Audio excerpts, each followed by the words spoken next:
ఇప్పుడు విష్ణు సూక్తంలో మంత్రాలతో ఆవతిస్తాం. ఓం మదో దేవావంతు నో యతో విష్ణుర్విచక్రమే పృథివ్యాః సప్తధామభిః స్వాహా. ఓం ఇదం విష్ణుర్విచక్రమే రేధాని దధే పదం సమూఢమస్య పాంసురే స్వాహా. ఓం త్రీణి పదా విచక్రమే విష్ణుర్గోపాదాభ్యః అతో ధర్మాణి ధారయన్ స్వాహా.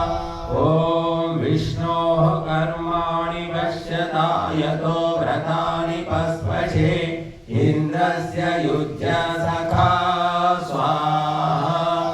ఓం తద్విష్ణోః పరమం పదం సదా పశ్యంతి సూరయః దివివ చక్షురాతతం స్వాహా. ఓం తద్విప్రాసో విపన్యవో జాగృవాంస సమింధతే విష్ణోర్యత్పరమం పదం స్వాహా.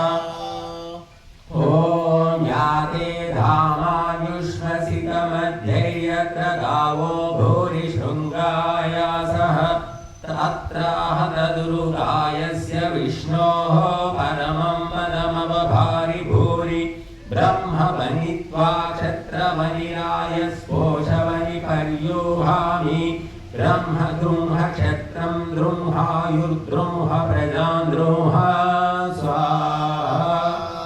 ఓం అతో దేవావంతు నో యతో విష్ణుర్విచక్రమే పృథివ్యాధిసానవీ స్వాహా.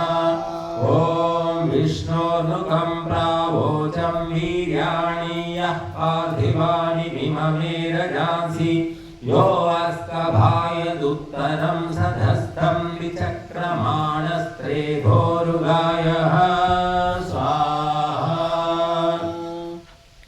ఓం ప్రాతద్విష్ణుస్తవతే వీర్యాణి మృగో న భీమా కుచలో గిరిష్ఠాః పరావత ఆర్యగమ్యాత్ పరస్యాః స్వాహా.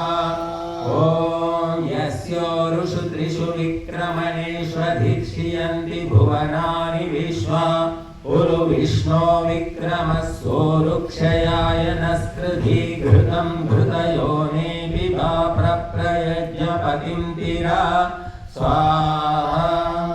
ఓం దివో విష్ణవుత వా పృథివ్యా మహో విష్ణవురోరంతరిక్ష హస్తౌ ప్రణస్య బహుభిర్వసవ్యైరాభ్రయచ్చ దక్షిణాలోతసవ్యా స్వాహా. ఇదం విష్ణవా ఇదం